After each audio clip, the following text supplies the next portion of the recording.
biškį buvom nugribavę į šoną ir 20 minučių stovėjom, nes daviklis variklio buvo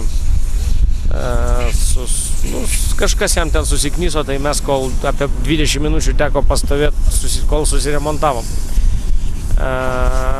Bet tai čia smulkus gedimai, palyginus su visom dienom prieš tai, kas mums būdavo, tai čia katino ašaros.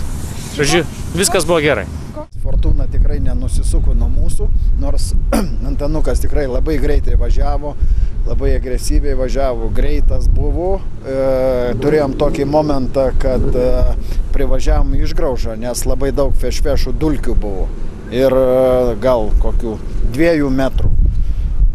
Pasigavom žvakę, tai visą laimę, kad fizikiniai dėsniai visi irgi mūsų naudai, automobilis nesivertė ant stogo, nusileido ant galo ir tęsiam lenktynės toliau.